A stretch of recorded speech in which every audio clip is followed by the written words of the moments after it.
So people like to think, and I guess I do since I'm a people too, that the hero is one who uh, had incurred a roadblock or some kind of damage or something from a failed occultist message and taking on the deception.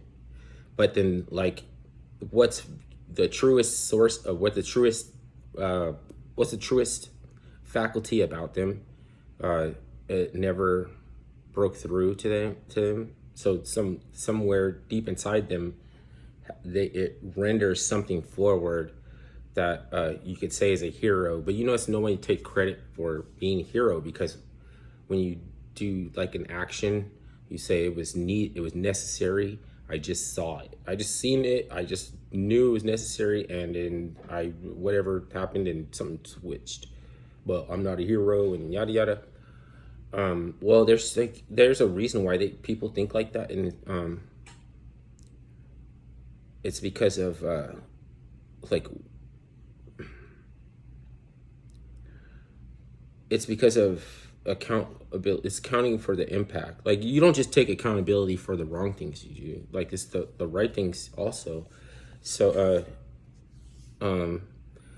if the damage is already done by the failed occultist, that we can't undo it, then people will say, well, it falls on the ones who incurred the damage to correct it. And then that's what we regard as hero. That is what is heroic. No one will ever claim to be heroic. Then, even though there is heroes out, okay?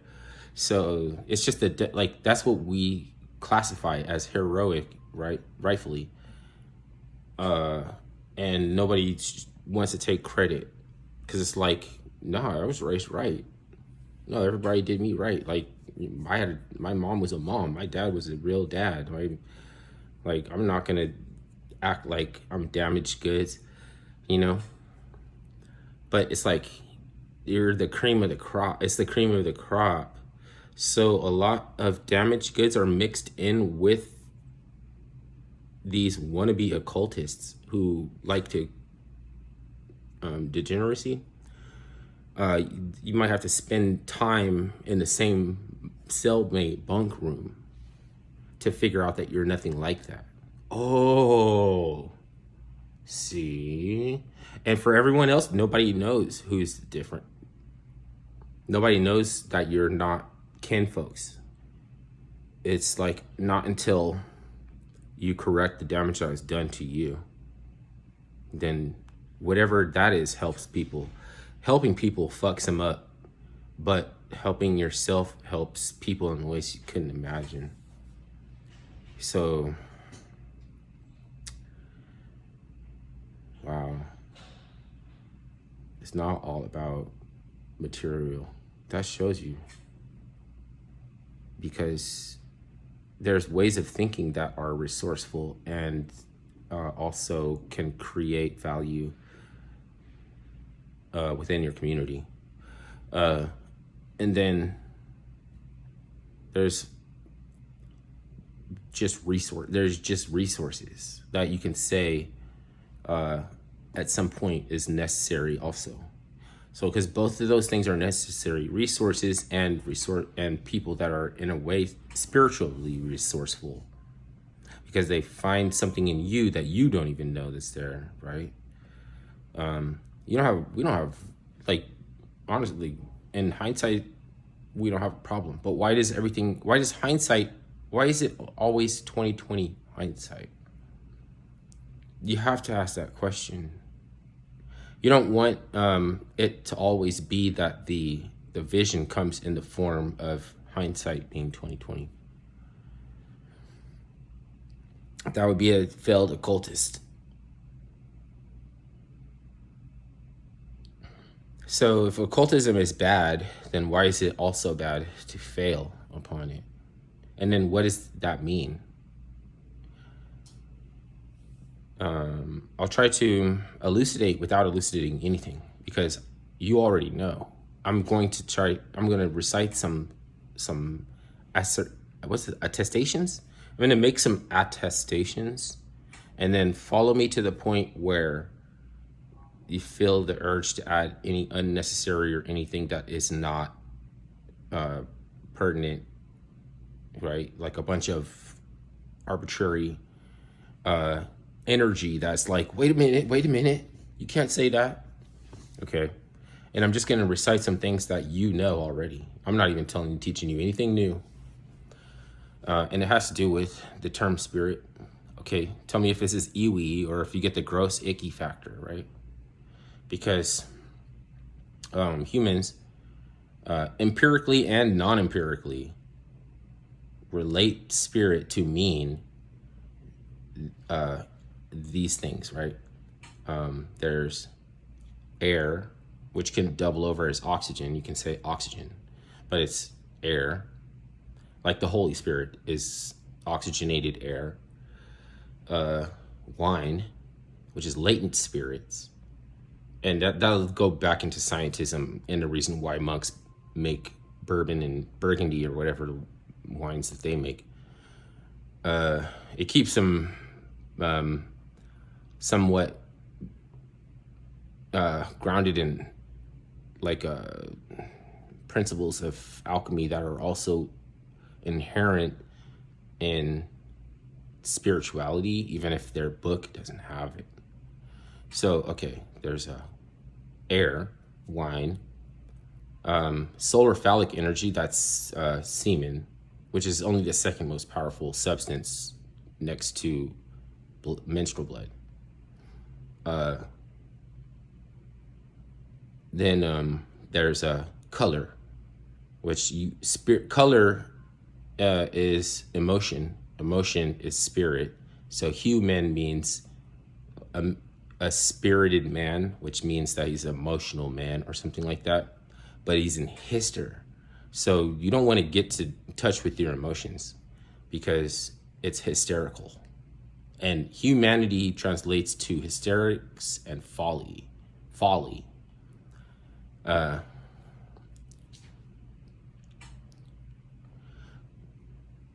And then there's, so is it? Okay, so, that's like, also there's the ghost, which is like, a ghost is something like a husk in alchemy, like an isotope, a remnant, a trace element of antimony or heavy metal or something corrosive and toxic in homeopathy. It's the gold of alchemy. And in some homeopathies that are made with heavy metal have to be imbibed by the practitioner who's making it. Otherwise, he's not paying attention to,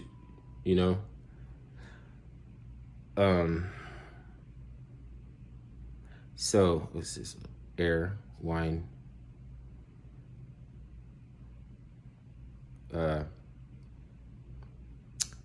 semen, because the spirit is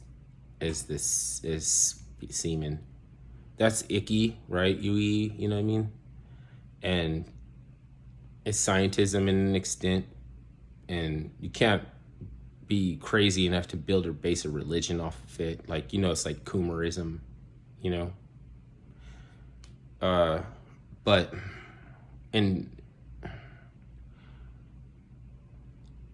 it's still your spirit, even if you think that's icky. Your expression, the husk. So your ghost is like your husk or your remnant, and it's also kind of correlatory to your spirit. No, because through the ghost, spirit has absolutely no physicality, not even an isotope. But there's still the reference there. If you're trying to say that the best way to immersify and become completely non-physical, you know what I mean? Then why do people put full of embalming fluid in? Why do you try to put yourself in a casket, locking out all the beetles and worms and stuff? Like, are you crazy? Like, there's nothing good left in that husk. Fucking, those things are helping you. All those maggots and everything are your friends. But that's kind of like absurd, crazy. Why is it crazy though? It doesn't really helping you to immersify the unified field.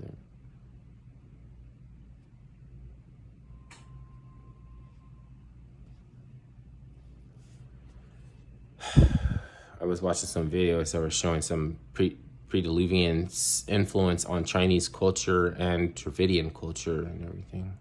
That shit is on hit. It's on hit. The science stuff is, I couldn't say it's on hit. It's just like fucking, people already know that. You're not elucidating anything new that people don't already know. And if they act like they don't know, don't help them. Ooh. I know, huh? Because I couldn't really tell you if they have advanced knowledge that they wouldn't,